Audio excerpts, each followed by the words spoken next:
The morning sun was gentle, yet the city was already awake and restless. Cars moved fast. People hurried past one another with coffee cups in their hands, their minds full of to-do lists and deadlines. In the middle of all that noise, a man walked slowly down the street, dragging an old suitcase behind him. His coat was faded and his shoes had seen better days. His face was tired but calm, the kind of calm that comes after too many storms. He stopped near a small cafe on the corner of the square. The smell of roasted coffee beans floated in the air. People sat by the window, chatting or typing on laptops, barely noticing the world outside. By the cafe wall stood an old piano, a little out of tune, its paint chipped and keys yellowed with age. It looked forgotten, like a piece of furniture left behind after a move. The man stared at that piano for a long moment. He ran his hand gently over the wooden surface, brushing away a thin layer of dust. The keys looked uneven, but he smiled as if greeting an old friend. Then he reached into his coat pocket and took out a small cloth, the kind musicians use to wipe their instruments. He polished one or two keys carefully. A worker from the cafe came out carrying a tray of empty cups. He stopped and frowned. "Hey, sir," he said firmly. "You can't play that. It's just for decoration." The man looked up with a polite smile. "Just one song," he said softly. "Only for a minute." The worker shook his head. "Manager doesn't like anyone messing with it. Please move along." The man nodded slowly, his eyes gentle, not angry. "All right," he whispered. He stepped back, watching as the worker went inside again. He stood there for a few seconds, then turned and walked toward the edge of the square. A few people sitting nearby had seen the scene unfold. One of them chuckled. Another whispered something, and soon a few light laughs followed. To them, it was just a man who didn't belong. Maybe another wanderer trying to get attention. But he didn't seem to mind. He walked a little further and sat on the edge of a low wall. From his suitcase, he took out a worn notebook filled with scribbles and sheet music. The wind flipped the pages. He pressed one page flat with his hand and looked at it quietly. No one around knew what he was thinking. To most, he was invisible, another face in a city full of faces. As the hours passed, the city grew louder. Street vendors shouted, traffic horns echoed, and the smell of roasted nuts filled the air. The man stayed there, motionless for a while, then finally stood up. He walked back to the cafe. The same worker noticed him again and sighed. "I told you already," the worker began, but the man interrupted gently. "I understand," he said. "I just wanted to look at it once more." He didn't touch the piano this time. He simply stood near it, his eyes soft and distant. For a second, the worker hesitated. There was something about that look, like someone remembering a part of himself he had lost long ago. A group of college students passed by. One of them laughed and said loud enough for everyone to hear, "Maybe he thinks he's some famous pianist or something." His friends laughed too. The man didn't respond. He just smiled faintly and looked at the piano again. Inside the cafe, the manager noticed the small crowd forming and stepped outside. "Is there a problem here?" he asked. The worker quickly explained. "Sir," the man said quietly, "I didn't mean to cause trouble. I only wanted to play a little. Just one song. I won't ask again." The manager shook his head. "This isn't a street corner for performances. People come here to relax, not to listen to random music. Please understand." The man nodded again, no argument, no frustration. He turned away. But as he walked off, his eyes lingered on that piano like he was saying goodbye to something important. Later that afternoon, as the light started to fade, a young boy appeared with a camera around his neck. He was recording short clips for his vlog, street art, buskers, and city life. He noticed the man sitting alone with his notebook and walked closer. "Hey, do you play music?" he asked. The man smiled. "Sometimes. Not as much as I used to." The boy looked toward the piano. "You wanted to play that one?" "Yes," he said. "It's been a while since I touched a real one." The boy tilted his head. "Why don't you just do it? What's the worst that could happen?" "They said no," the man replied softly. "And I don't like breaking rules." The boy grinned. Well, maybe the rule needs to bend a little. Let me talk to them. He ran into the cafe and came out a few minutes later with a playful smile. They said maybe one short song, if it doesn't disturb anyone. The man blinked in surprise. They agreed. Kind of, the boy said. But hurry before they change their mind. For a moment, the man stood frozen, his eyes filling with something that looked like disbelief. He stepped closer to the piano. His hands trembled slightly as he placed the suitcase beside him. The people sitting nearby looked up, curious. Some had seen him earlier being turned away. A few whispered, "Oh, it's that guy again." He took a deep breath, lifted the fallboard, and placed his fingers gently on the keys. The sound that came out was uneven. The piano clearly hadn't been tuned in years. But his hands adjusted instantly, finding the right balance. Then, with one soft motion, he began to play. The first note was barely audible, but it carried something special. A kind of sadness wrapped in peace. Within seconds, the noise of the street started to fade. Conversations slowed. Even the clatter of dishes inside the cafe seemed to pause. The boy recording with his camera lowered it slightly, his eyes wide. The melody flowed like water, calm and honest. It wasn't loud or fast. It felt like the kind of song that tells a story you can't put into words. The man's shoulders relaxed as the music filled the air. People walking by slowed down, drawn by something they didn't understand. A woman standing near the door wiped a tear from her eye without realizing it. A child pointed and said softly, "He's really good." For 3 minutes, the world around that cafe changed. The city didn't feel busy anymore. The people didn't feel distant. Everyone was connected by that sound. A melody that carried loneliness, hope, and memories all at once. Then, as the last note faded, there was silence. The man's hands stayed on the keys for a second before he pulled them away slowly. He didn't look around. He just whispered, "Thank you," under his breath and closed the piano. No one clapped at first. Not because they didn't like it, but because they didn't know what to say. The sound had touched them too deeply for quick applause. Then the boy began to clap quietly, and soon others joined in. The man smiled softly, almost shyly, and gave a small nod. The cafe manager stepped outside again, but this time he didn't say anything. He just stood there, his expression unreadable. Finally he said, "That was something." The man gave a polite nod. "I'll go now. Thank you for letting me play." "You can come back tomorrow," the manager said after a pause. "Maybe we can figure something out." The man looked surprised. "Really?" "Yes," the manager said. "That piano hasn't sounded that alive in years." The man's smile grew a little brighter, though still humble. "Then maybe," he said softly. It was waiting for someone to listen. As he packed his small notebook and closed his suitcase, the crowd slowly dispersed. The boy stayed behind, reviewing his footage. He couldn't believe what he had just captured. The man gave him a small nod and walked away, disappearing down the same street he had come from that morning.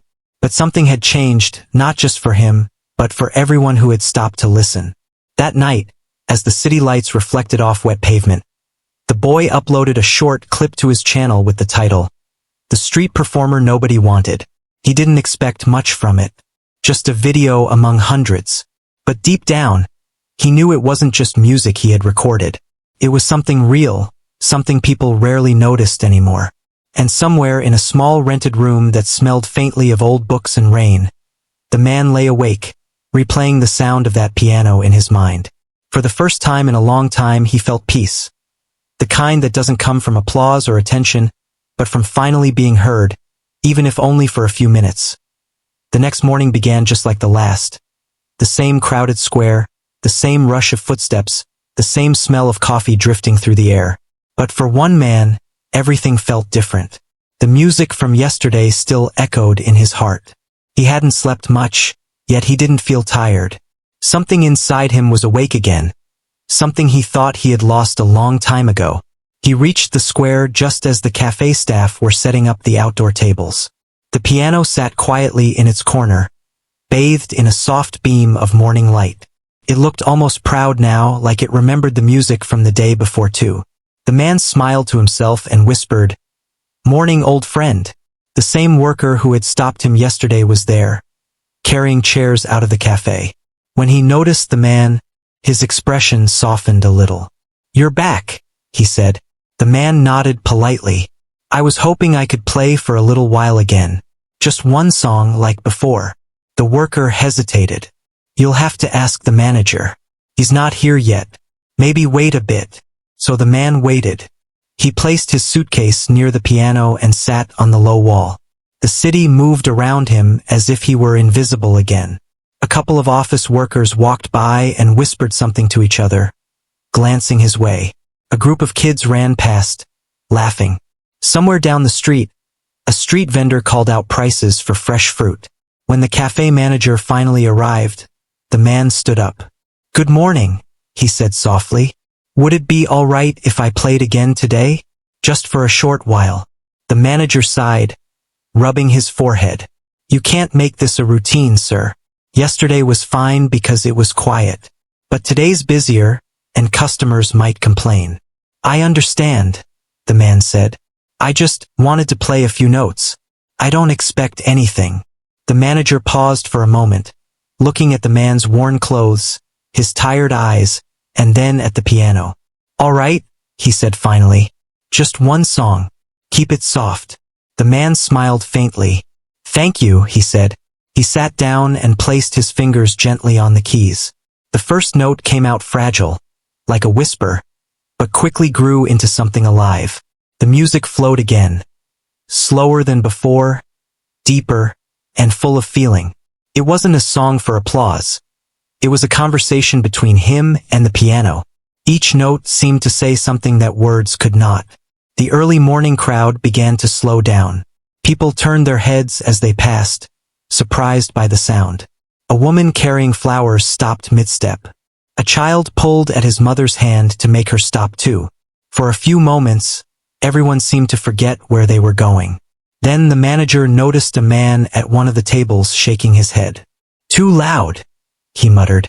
The manager frowned, stepping forward. "All right, that's enough for today," he said gently but firmly. The man looked up, hands still resting on the keys. "One more minute?" he asked softly. "Sorry," the manager replied. "Customers first." The man nodded quietly. He stood up, closed the piano, and thanked the manager again. There was no anger in his eyes, just quiet acceptance. He picked up his suitcase and walked across the street to sit near the fountain. For the next hour, he sat there, staring at the ground, lost in thought. Then, from behind him, a voice called out, "Hey, you're the piano guy, right?" It was the same boy from yesterday, the one with the camera. He waved and jogged over, excitement written all over his face. "Your video is all over the internet," he said. The man blinked in confusion. "My video?" "Yeah, the one I filmed yesterday. It went viral overnight. People are calling you the mystery pianist." "Look." The boy held up his phone. There it was, a clip of the man playing with thousands of likes and comments. The man stared at the screen, silent. Comments flowed endlessly. "This made me cry. Who is he? He plays like he's telling a story. Find this man, he deserves a chance." The man looked away, his eyes glistening slightly. "I didn't expect that," he said softly. The boy grinned. "You should play again. People are literally asking where you are. Some even want to come see you in person." He shook his head gently. "I'm not playing for fame. I just wanted to feel music again." The boy frowned. "You don't get it. This could change your life. People love you out there. You can't just stop now." The man smiled faintly. "Life doesn't change that easily. But I'm glad they listened. That's enough." The boy hesitated, not knowing what to say. He finally asked, "Do you have anywhere to go?" The man chuckled softly. "Everywhere and nowhere," he said. "I travel light." The boy nodded slowly, realizing that behind those calm eyes was a whole story he didn't know yet. Later that day, the cafe owner got a call from a local news reporter who had seen the viral video. They wanted to know more about the mysterious man who had played in front of the cafe. "It could bring us some attention," the reporter said. "Can we interview him there?" The manager wasn't sure how to respond. He wasn't the kind of person who enjoyed attention, but he also couldn't deny the small spark of pride he felt. Maybe, he thought, the man wasn't just another stranger after all. That evening, when the man returned to pick up his suitcase, which he had left near the cafe earlier, the manager stopped him. "People have been asking about you," he said. "You've got the whole city talking." The man smiled kindly. "I didn't mean to cause a fuss." "It's not a fuss," the manager said. "If you want, you can play here again tomorrow. Maybe in the afternoon. People might come to listen." The man's expression softened. "Thank you," he said. "That means more than you think." The next day he came again, this time a little earlier, to tune the old piano as best he could. His hands moved with care, adjusting keys, cleaning dust, checking the pedals. A small crowd began to gather before he even started playing. The boy with the camera showed up again, recording everything. When he began to play, the atmosphere was completely different from before. People clapped quietly before he even started. The cafe customers didn't complain this time. In fact, many of them came outside to watch. The music was gentler today, like sunlight reflecting off calm water. It carried warmth, hope, and a touch of sorrow. As he played, he seemed to drift into another world. A place where time didn't exist, where only sound mattered. His fingers danced gracefully across the keys, creating patterns that told silent stories. The people around him felt it too. Some smiled, some wiped tears, some just stood there in awe. Then something unexpected happened. Midway through the song, one of the piano strings snapped with a sharp twang. The melody broke. Everyone gasped. The man froze for a second, looking at the broken string. He could have stopped. Instead, he adjusted and continued, weaving around the missing note as if it were part of the song. That broken sound became part of the story. The melody changed, sadder yet stronger. And when he finished, the crowd didn't just applaud. They cheered. Even the cafe manager clapped, smiling openly now. When the man stood up, a few people approached him. One woman handed him a small envelope. "For you," she said. "Your music touched me." He opened it slightly and saw a few bills inside. "Thank you," he said softly. "But I don't play for money." "Then take it as gratitude," she said kindly. He accepted it with a humble nod. For the first time in a long while he felt seen, not as a stranger but as someone who mattered. Later, after the crowd had gone, the boy sat beside him. "You know," he said, "you could teach music or perform somewhere proper. You shouldn't be playing on the street." The man smiled gently. "The street listens better than most rooms," he said. "Out here, people don't expect perfection. They just feel." The boy thought about that for a moment. "So what's next?" he asked. The man looked at the sunset. "Tomorrow, maybe another song. Maybe silence. Depends on what the day brings." As the last bit of light faded, he placed his hand on the piano one more time and whispered something under his breath. A small thank you that only the instrument could hear. Then he picked up his suitcase and walked slowly down the street, his shadow stretching behind him. The boy watched him go, feeling something he couldn't quite name. Respect, sadness, admiration, all mixed together. He turned his camera off but knew the story wasn't over. Somewhere inside, he felt this was just the beginning. And as night settled over the city, the sound of that broken piano lingered in the air, like an unfinished sentence waiting for its next chapter. The next day began quietly, with soft clouds drifting across a pale sky. The air was cool, and the streets carried that faint smell of rain that comes before a storm. The cafe was already busy, but something about the place felt different now. The old piano, once ignored and dusty, had become the heart of the square. People were no longer walking past it without a glance. They were waiting, expecting something. By late morning, the man returned. His coat was still worn, and his suitcase still carried the same quiet weight.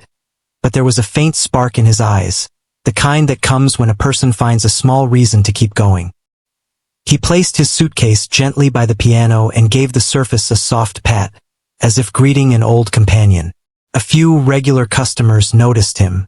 One of them smiled and said quietly, "He's back." The word spread quickly.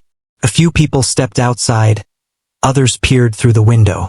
Even the cafe manager, who had once hesitated to let him play, looked out from behind the counter and nodded approvingly. The boy with the camera arrived moments later, breathless from running. "You came," he said, smiling. The man nodded. "The piano was waiting," he replied softly. The boy grinned and set up his small tripod a few feet away. "This time I'll record it properly," he said. The man didn't answer. He just turned toward the piano, took a deep breath, and lifted the cover from the keys. The noise of the street still buzzed around him. Car engines, chatter, footsteps. But as soon as he played the first note, the world seemed to pause. It was a simple sound, nothing grand or fast, just a slow flow of melody that touched the air like wind through trees. Within seconds, people started gathering. Some stopped mid-step, others leaned against lampposts, curious. The music carried something deep. It wasn't just skill. It was emotion. It spoke about loss, longing, and love without saying a single word. Each note felt like it was telling a story of someone who had lived through too much silence. His fingers moved effortlessly, though the keys were uneven and one or two were out of tune. Somehow, he made even the broken ones sound beautiful. The piano wasn't fighting him anymore. It was singing with him. Together, they created something that didn't belong to either of them alone. A small girl stood near the front of the crowd, her hand tightly clutching her mother's. Her eyes were wide, her mouth slightly open. She didn't understand music the way adults did, but she felt it, the sadness and the peace mixed together. The mother bent down and whispered, "He plays like he's talking to someone he misses." Nearby, an older man who had been sitting at a cafe table lowered his newspaper slowly. He had seen many street performers in his life, but this was different. This wasn't someone trying to impress. It was someone trying to heal. The melody rose higher, and a few drops of rain began to fall, gentle at first. No one moved. The man kept playing, unfazed by the drizzle. The boy quickly shielded his camera under his jacket, but didn't stop recording. People started opening umbrellas, but they didn't walk away. The rain made the pavement glisten, and the music floated through it. Soft, emotional, pure. It wasn't the kind of tune that demanded attention. It invited silence instead. People who had never spoken to each other before now stood side by side, sharing the same stillness.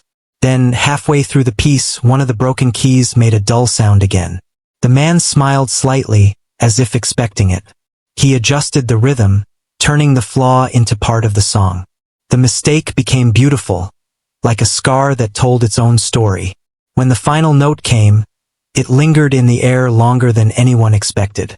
He kept his hands on the keys for a few seconds after the sound faded, as if holding on to a goodbye he didn't want to end. Then he looked up slowly. The crowd stood frozen. The rain had stopped, and then, one by one, people began to clap, quietly at first, then louder. The applause grew until it filled the square. Some people cheered. Others wiped their eyes without knowing why. The man stood and gave a small, humble nod. The boy ran up to him, his voice shaking with excitement. "That was incredible." Everyone felt it.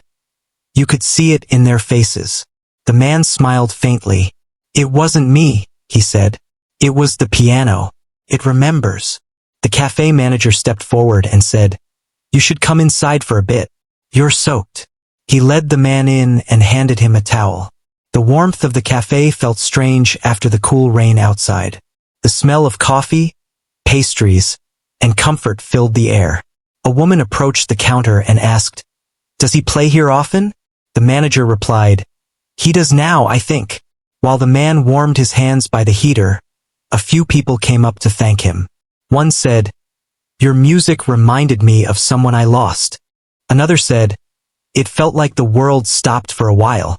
The man listened quietly, nodding gently. "That's what music should do," he said softly. "It helps us listen to what we've been trying to ignore."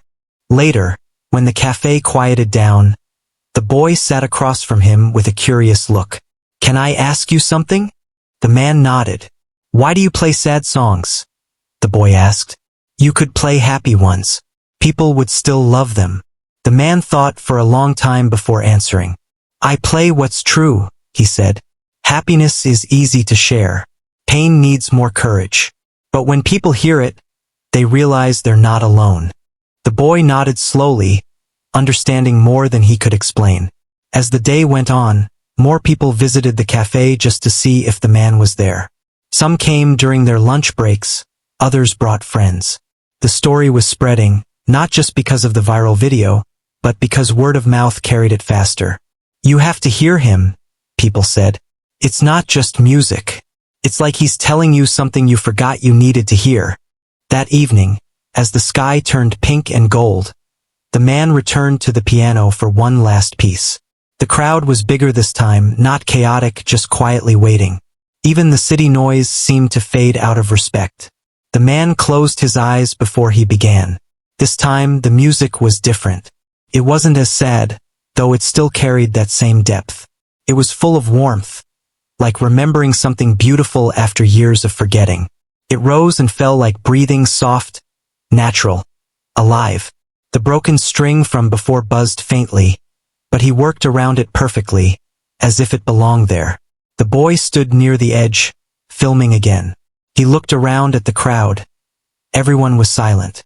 No one was scrolling on their phones or talking. For a few minutes, everyone in that small corner of the world shared the same feeling, the rare peace that comes from truly being present. When he finished, the silence that followed was almost holy. Then the applause came again, stronger this time. Someone shouted, "Encore!" But he only smiled and shook his head gently. "That's enough for today," he said. The manager approached him with an envelope. "For you," he said. "A small thank you from us. People have been leaving tips all day." The man opened it slightly, then closed it again. "Please use it to fix the piano," he said quietly. "It deserves care." The manager stared at him, surprised. "You sure?" The man nodded. "I have enough for what I need." The piano gave me back something more valuable. That night, after everyone had gone home, the man stayed back a little longer.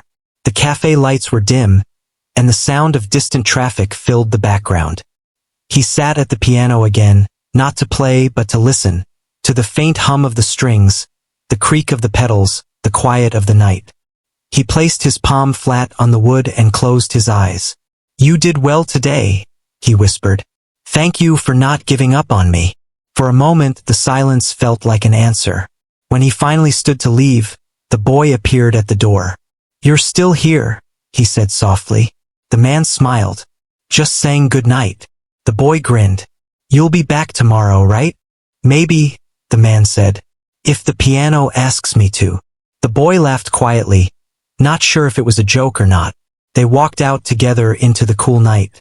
The streetlights glowed softly, and the sound of the city returned, but something had changed. The next morning, when the cafe opened again, there was a small sign placed beside the piano. It read, "Music doesn't ask for permission. It only asks to be heard." No one knew who wrote it, but everyone who came by stopped to read it, and then smiled, remembering the man whose music had spoken louder than any words ever could. The morning came with golden sunlight spilling over the rooftops. The air felt lighter than usual, and the square was already buzzing with quiet excitement. People had begun to talk about the man at the cafe piano, the stranger who played like he was telling the story of a whole life through a few worn-out keys. Word had spread beyond the neighborhood. Some came from nearby streets, others from across the city, just to see if he would appear again. He did, at the same hour, with the same calm expression and the same old suitcase. When he reached the cafe, a few people were already standing near the piano, waiting. Some smiled as he approached, nodding like they were greeting an old friend. The boy with the camera waved from the side, ready with his tripod. The manager came out too, carrying a cup of coffee. "Morning," the manager said kindly. "You've drawn quite the crowd lately." The man smiled faintly. "It's the piano," he said softly. "People come to listen to it breathe." The manager chuckled and handed him the coffee. "Then let's keep it alive." The man took a slow sip and then set the cup down beside the piano. His fingers brushed the keys gently, and he whispered something almost to himself. The boy's camera was already rolling, but he wasn't just recording. He was listening. Everyone was. When the music began, the world seemed to pause again. The melody was softer this time, slower, more thoughtful. Each note carried warmth, like sunlight through glass. The crowd stood silently, as if afraid that even breathing too loudly might break the spell. The man's eyes stayed closed. He wasn't performing, he was remembering. His hands moved with precision, but his face told a deeper story, one of pain, loss, and something heavier than words could hold. When the song ended, the applause came gently, like rain. He smiled and bowed his head. A few people approached to thank him. One older woman touched his arm and said, "Your music reminds me of my husband. He played too. Thank you for that." He nodded softly, saying, "Music remembers the ones we can't." The boy stopped recording and asked carefully, "Was that song yours?" The man paused. "Yes," he said quietly. "It's called The One I Never Said Goodbye To." The boy tilted his head. "That sounds personal." "It is," the man said, his gaze distant. "Some songs never stop playing inside you, even when the world goes silent." He didn't say more, but the boy could sense there was a story behind those words. One that the man carried like an invisible weight. Later that afternoon, as the crowd thinned and the cafe grew quieter, the man sat on the bench near the fountain. The boy joined him, holding 2 cups of tea. He offered one, and the man accepted it with a smile. "You play like someone who's lived 1,000 lives," the boy said. "But I feel like there's something behind it. Something you don't say." The man looked at the water, watching the ripples move. "Everyone has a silence they live with," he said. "Mine just happens to play music." He sipped his tea and sat quietly for a long time. Then, as if the weight of memory had finally asked to be spoken, he began to talk. "Years ago," he said slowly, "I used to play for large crowds. Not here, not on the street. In theaters, concert halls, places filled with light and sound. I had a family then. A small home. It was a simple life, but it was full. My wife loved to sit by the piano while I practiced. She'd hum softly even when I played wrong notes. She said music sounded like breathing when it came from the heart." He stopped for a moment, staring at the water. "Then one winter there was an accident. A car lost control on an icy road. Everything after that was quiet. Too quiet." The boy didn't speak. He just listened, his heart heavy. "I stopped playing," the man continued. "I couldn't bear to touch the keys. Every sound reminded me of what I lost. So I left. I sold everything that could be sold except for one thing, my old sheet book. It had the music she loved. The ones she said felt like home." He gave a small, tired smile. "I started wandering after that, town to town. I play for a little while, then move on. Sometimes people gave me food, sometimes nothing. I didn't mind. I wasn't playing for anyone anymore. I was just trying to remember what it felt like to live." The boy's eyes watered slightly. "And you found this piano?" "Yes," the man said. "By accident. Or maybe it found me." He looked toward the cafe. "When I saw it the first day, I thought it was broken, just a decoration. But when I touched it, I heard something inside it. It was like it had been waiting too long for someone to listen." He took another sip of tea. "Music isn't about the notes. It's about the spaces between them, the silences, the breath, the pain. That's what people hear, even when they don't understand why." The boy nodded quietly. "That's why your music feels alive," he said. "It's not just sound. It's truth." The man smiled gently. "Truth doesn't need to be loud," he said. "It just needs to be honest." As evening came, the boy uploaded another video, the one from that morning's performance. Within hours, it began to spread again. But this time, something different happened. People didn't just comment on how beautiful the music was. They began sharing their own stories, memories of loved ones, of things they'd lost, of regrets they had never spoken aloud. The man didn't know about it until the next day when he arrived at the cafe. The manager met him at the door holding his phone. "You should see this," he said. "People all over are talking about you again. Not just about the music, about what it means to them. He showed the man some of the comments. I lost my brother last year.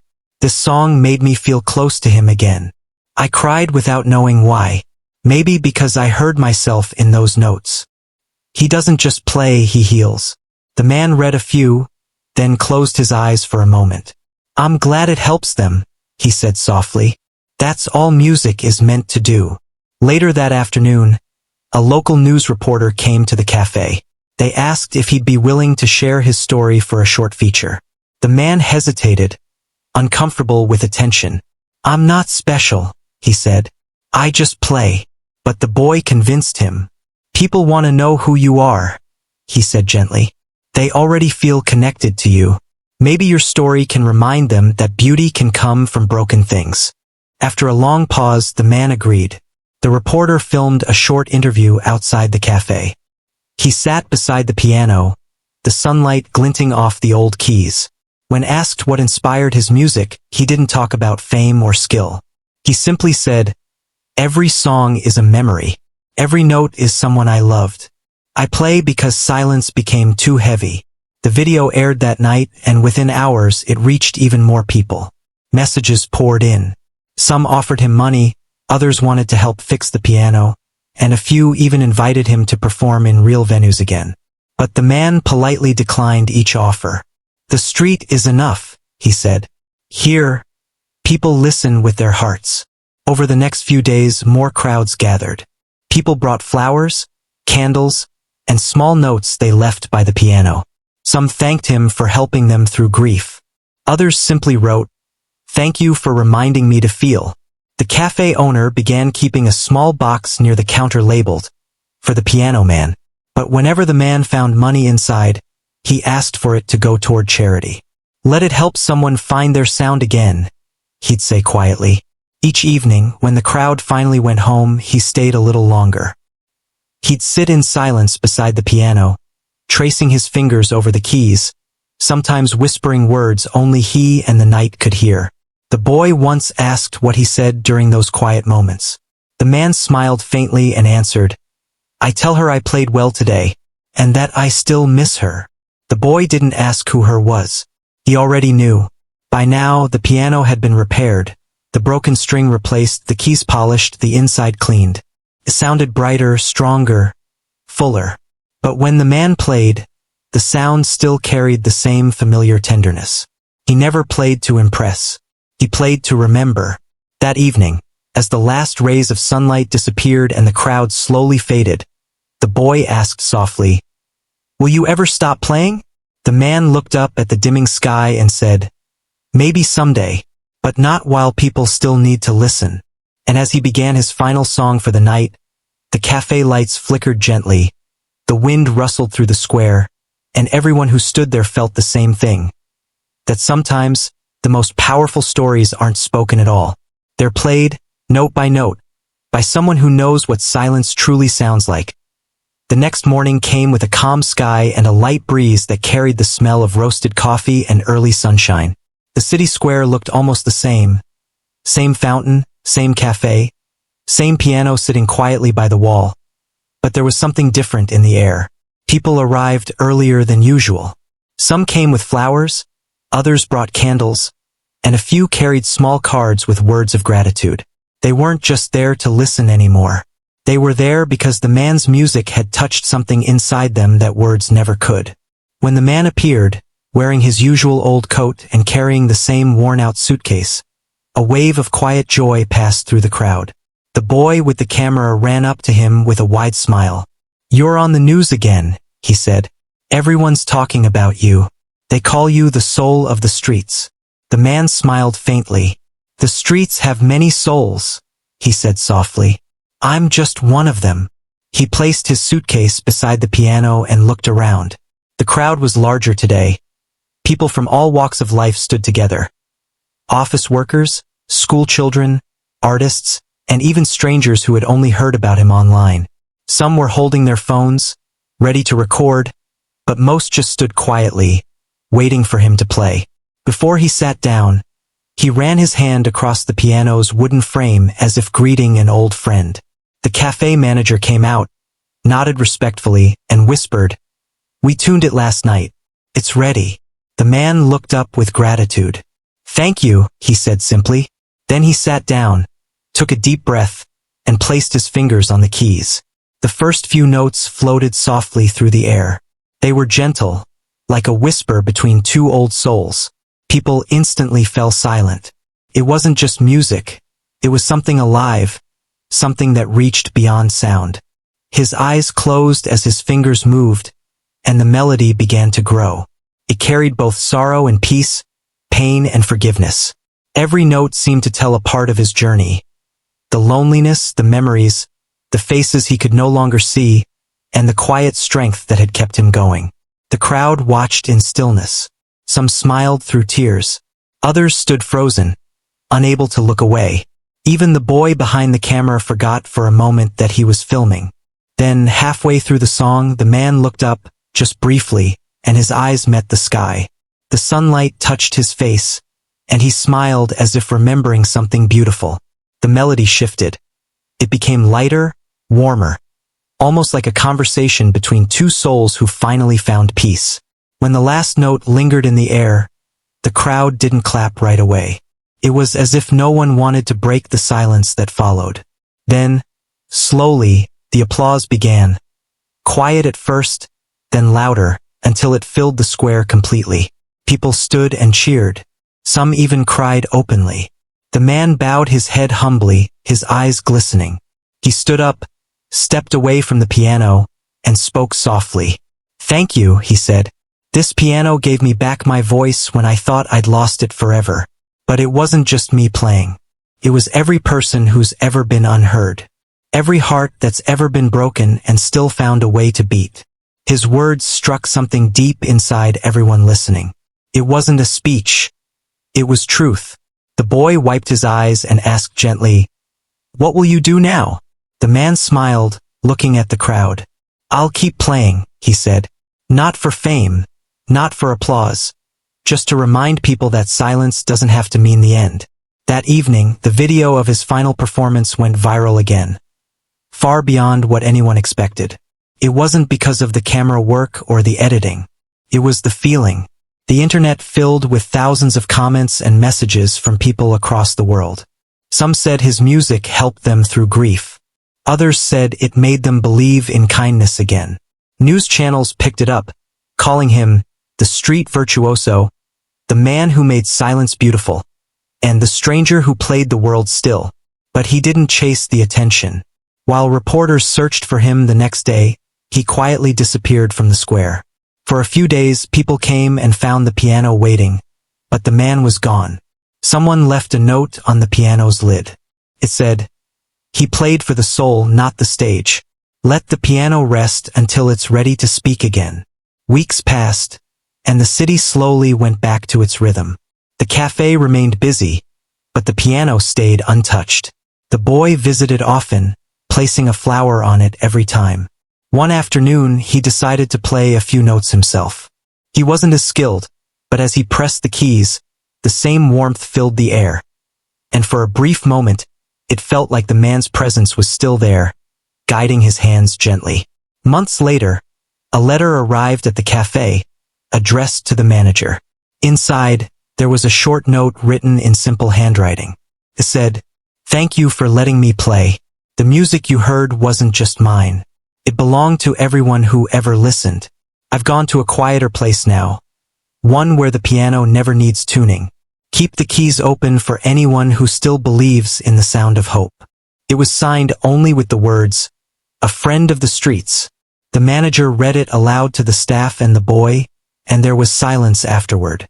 No one knew exactly where he had gone. Some said he had moved to another town. Others believed he had found peace somewhere by the sea, still playing, still healing hearts one song at a time. In the weeks that followed, something beautiful happened. People from all around started coming to the cafe not just to listen, but to play. A young woman who hadn't touched a piano in years sat down and played a song she used to share with her father. A child played a simple melody, laughing shyly as the crowd encouraged him. Even strangers who had never played before would sit for a moment, pressing random keys and smiling at the sound. The piano had become more than an instrument. It was a reminder that music wasn't just for the talented or the famous. It was for everyone who had something inside their heart that words couldn't express.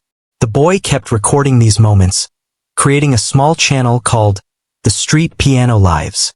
Every week, he uploaded clips of ordinary people playing extraordinary sounds. The views grew not because the videos were polished, but because they felt real. People from all over the world sent in their own performances, saying they were inspired by the story of the man who once wasn't allowed to play. Years later, the boy, now a young man, returned to that same cafe, where the piano still stood proudly by the wall. Its surface had scratches, and its color had faded a little, but its spirit was still the same. He sat down, placed his camera on the table, and whispered, "This one's for you." He began to play the melody the man had once called the one I never said goodbye to. His fingers trembled a bit, but the sound was pure, honest, and alive.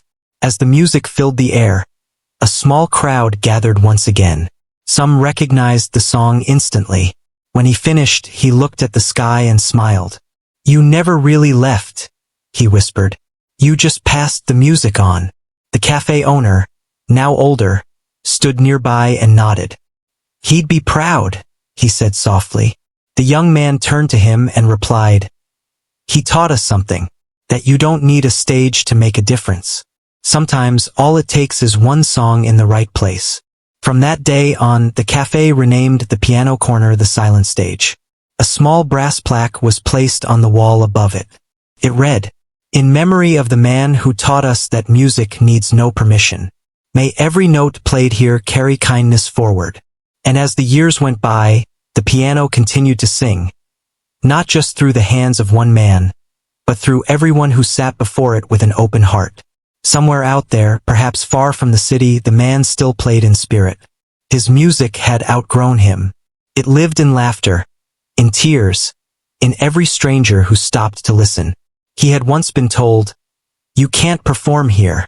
But in the end, he performed everywhere, in hearts, in memories, and in the quiet corners where the world still remembered how to feel. Because sometimes the most beautiful sound isn't the loudest. It's the one that reminds us that even in silence, something good is still singing.